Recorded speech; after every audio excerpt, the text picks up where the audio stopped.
வணக்கம் friends, welcome to Vidya's cooking channel. இன்றைக்கி உங்களுக்கு ஒரு வித்தியாசமான ரெசிபி சிக்கன் புட்டு ரெசிபி செஞ்சு காமிக்க போகிறேன். இது முதல் முறையாக நானே ட்ரை பண்ணேங்க. நான் வந்து ஒரு ஐடியா பார்த்து தான் நான் ட்ரை பண்ணேன். ஏன்னா வந்து சிக்கன் ஆம்லெட் வந்து நான் பார்த்தேன். சரி, சிக்கன் ஆம்லெட் செய்கிறதுக்கு பதிலாக இந்த மாதிரி ஏன் செய்யக்கூடாதுன்னு நான் ஒரு முயற்சி பண்ணேன். அது ரொம்ப அருமையாக வந்தது. இந்த ரெசிபிக்கு தேவையான பொருட்கள் செய்முறை பார்த்துக்கலாம். இங்கே பார்த்தீங்கன்னா நான் வந்து எல்லா பொருட்களும் எடுத்து ரெடி பண்ணி வச்சுருக்கேன். முன்கூட்டியே வந்து கோழியை வேக வச்சுருக்கேன். அது எப்படி செஞ்சேன்னு காமிக்கிறேன். அடுத்து பார்த்தீங்கன்னா மிளகாய் தூள், கறி மசாலா, கொஞ்சமாக மிளகுத்தூள், இஞ்சி பூண்டு விழுது, பொடியாக பூண்டு, பச்சை மிளகாய், வெங்காயம், மல்லித்தழை நறுக்கியிருக்கேன், கருவேப்பிலை, சின்ன வெங்காயம் தேவைப்படும். அடுத்து வந்து ஒரு முட்டை தேவைப்படும். இப்போ முதல்ல கோழியை எப்படி வேக வச்சேன்னு காமிக்கிறேன். நல்லா சுத்தம் செஞ்ச போன்லெஸ் கோழியை வந்து ஒரு கடாயில் சேர்த்துக்கினேன். அதில் வந்து மஞ்சள், மிளகாய்த்தூள், கொஞ்சமாக மிளகுத்தூள், உப்பு, இஞ்சி பூண்டு விழுது, கொஞ்சமாக தண்ணியை விட்டு கோழியை நல்லா வேக வச்சுக்கினேன். அதை கோழி நல்லா வெந்துடணுங்க. அடுப்புலேருந்து இறக்கி நீங்கள் வந்து ஃப்ரிட்ஜில் வைக்கலாம், இல்லைன்னா அது நல்லா ஆற வச்சிடுங்க. சுத்தமாகவே சூடு இருக்கக்கூடாது. நல்லா ஆறினதும் நம்ம இந்த ரெசிபியை ட்ரை பண்ணணும். இப்போ பாருங்கள், இந்த தண்ணி விட்டு கோழியை அடுப்பில் ஏற்றிருக்கேன். அது நல்லா வெந்துருச்சு. இது மறுநாள் தான் நான் தயார் பண்ணேன். ஸோ ஃப்ரிட்ஜில் வந்து ஒரு நைட் ஃபுல்லாக இந்த கோழியை எடுத்து வச்சுட்டேன், ஆற வச்சு. இப்போ அது வந்து கோழியை மிக்ஸி ஜாரில் சேர்த்து ஒரு 2 முறை பல்ஸ் பண்ணாக்கா இந்த மாதிரி பொடி பொடி ஆகிடும். பல்ஸ் பண்ணதும் கோழியை எடுத்து ஒரு தட்டில் மாற்றி வச்சுக்கோங்க. எல்லா கோழியும் இதே மாதிரி நீங்கள் தயார் பண்ணி ரெடி பண்ணி எடுத்து வச்சுக்கோங்க. ஒரு சில பீசஸ் வந்து அரைப்படலைன்னா பரவாயில்ல, அது அப்படியே இருந்தால் நல்லாயிருக்கும். மிதமான தீயில் ஒரு கடாயை காய வச்சுருக்கேன். கடாய் நல்லா காஞ்சதும் அதில் வந்து எண்ணெய் சேர்த்துருக்கேன். இந்த ரெசிபி வந்து நீங்கள் சுத்தமாக ஹை ஃப்ளேம்லேயே செய்யக்கூடாது. கொஞ்சமாக தீ அதிகமாக வச்சு நம்ம வந்து ஸ்டர் ஃப்ரை பண்ணி எடுக்கும்போது அது பண்ணிக்கலாம். பட் இந்த ரெசிபி வந்து ஸ்லோ ஃப்ளேம்லேயே தான் நீங்கள் பண்ணணும். Slow to medium flame. இப்போ எண்ணெய் நல்லா காஞ்சிருக்கு.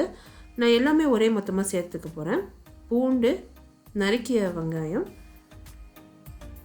சின்ன வெங்காயம், பொடியாக நறுக்கியிருக்க பச்சை மிளகாய், கருவேப்பிலை, கொஞ்சமாக மல்லித்தழை சேர்த்து இத்தனையும் நல்லா வதக்கி எடுக்க போகிறேன். வெங்காயம் வந்து லைட்டாக அந்த பிங்க் கலர் வர வரைக்கும் நல்லா வதக்கி எடுக்கணும்.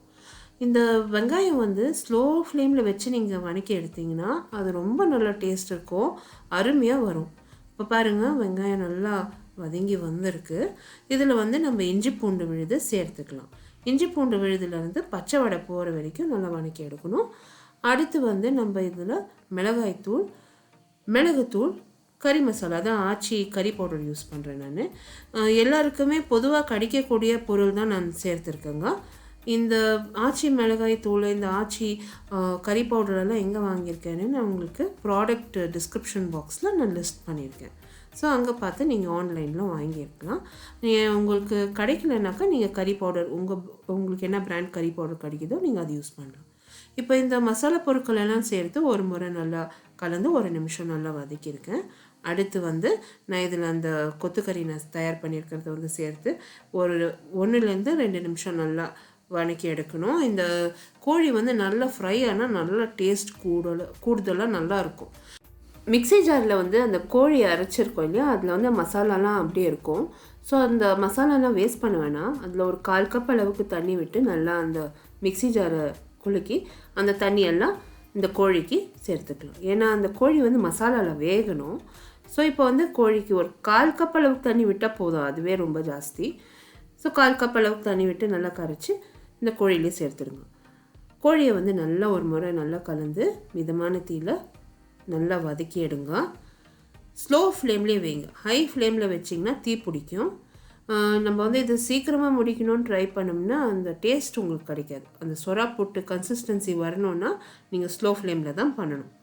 இப்போ வந்து நான் கோழியில் உப்பு சேர்த்துருக்கேன். ஏற்கனவே வேக வைக்கும்போது உப்பு சேர்த்துருக்கேன். ஸோ பார்த்து அளவாக நான் உப்பு இதில் சேர்த்துக்கிறேன். சேர்த்து இன்னொரு முறை நல்லா கலந்து வதக்கிக்கிறேன். இந்த ரெசிபியில் யூஸ் பண்ணியிருக்க பொருட்கள், அதோட அளவு எல்லாமே வந்து description box below this video இருக்கும் friends. I card about this video நீங்கள் கிளிக் பண்ணிங்கன்னா என்னோடய ப்ளாகுக்கு டைரெக்ட் ஆகும். ப்ளாகில் வந்து நான் டீட்டெயில் ரெசிபி போஸ்ட் பண்ணியிருக்கேன். அதே டைமில் என்னோட social media handle links, Instagram, Facebook and Twitter links கூட நான் description box below this video கொடுத்துருக்கேன். கண்டிப்பாக அங்கே கூட என்னை வந்து லைக் பண்ணி ஃபாலோ பண்ணுங்கள். இப்போ இங்கே பார்த்தீங்கன்னா நான் சிக்கனில் ஒரு முட்டை சேர்த்துருக்கேன். இப்போ நல்லா கலந்து நம்ம வந்து மிதமான தீயில கொஞ்சம் ஹை ஃப்ளேமில் வச்சு நல்லா வதக்கி எடுக்கணும். இந்த சிக்கன் வந்து அந்த முட்டை சேர்த்ததும் நல்லா பவுன்ஸ் வரும், ஒரு நல்ல டெக்ஸ்சர் வரும், அந்த சொரா புட்டு மாதிரி ஒரு டேஸ்ட் அண்ட் ஃப்ளேவர் வரும். ஸோ இப்போ நீங்கள் இந்த முட்டை சேர்த்து நல்லா கலந்து வதக்கிடுங்க. இப்போ இந்த சிக்கன் வந்து நல்லா வதங்கி அந்த சொரா புட்டு கன்சிஸ்டன்சி மாதிரி வரணும், நல்லா ஃப்ரை பண்ணி எடுக்கணும். எண்ணெய் வந்து பிரிஞ்சு வரணும், சிக்கன்லேருந்து எண்ணெய் பிரிஞ்சு வந்தாக்கா அந்த கன்சிஸ்டன்சி உங்களுக்கு வந்துடும். ஸோ இந்த எக்ஸாக்டாக சொரா புட்டு மாதிரியே இருக்கும். நீங்கள் வந்து சொரா போட்டு உங்களுக்கு அந்த சொரா ஃப்ளேவர் எல்லாம் பிடிக்கலனாக்கா இந்த மாதிரி நீங்கள் ட்ரை பண்ணுங்கள். எவ்வளோ உதிரியாக எவ்வளோ அருமையாக வந்திருக்கு பாருங்கள். இந்த சிக்கன் புட்டு வந்து நீங்கள் ரைஸ், ரசம் இல்லைன்னா அப்படியே பிரியாணி கூட வச்சு நீங்கள் பரிமாறலாம், ரொம்ப அருமையாக இருக்கும். அந்த மீதி இருக்க பொடியை நறுக்கி வச்சுருக்க மல்லித்தழையை சேர்த்து இன்னொரு முறை கலந்து ஒரு முறை வதக்கி அடுப்புலேருந்து இறக்கி இந்த அருமையான சிக்கன் போட்டு நான் சர்வ் பண்ணியிருக்கேங்க. நீங்கள் எந்த சவுத் இண்டியன் மீல்ஸோடு நீங்கள் சாப்பிட்லாம், இல்லைனா அப்படியே கூட சாப்பிட்லாம், ப்ரெட்டோட சாண்ட்விச் மாதிரி பண்ணி நீங்கள் சாப்பிட்லாம், சப்பாத்தி ரோட்டீஸோடு சர்வ் பண்ணலாம். ரொம்ப அருமையான டிஷ். கண்டிப்பாக ட்ரை பண்ணுங்கள். இந்த ரெசிபி வீடியோ நீங்கள் பார்த்து என்ஜாய் பண்ணிங்கன்னா லைக் பண்ணி கமெண்ட் பண்ணுங்கள், மறக்காமல் சப்ஸ்கிரைப் பண்ணுங்கள்.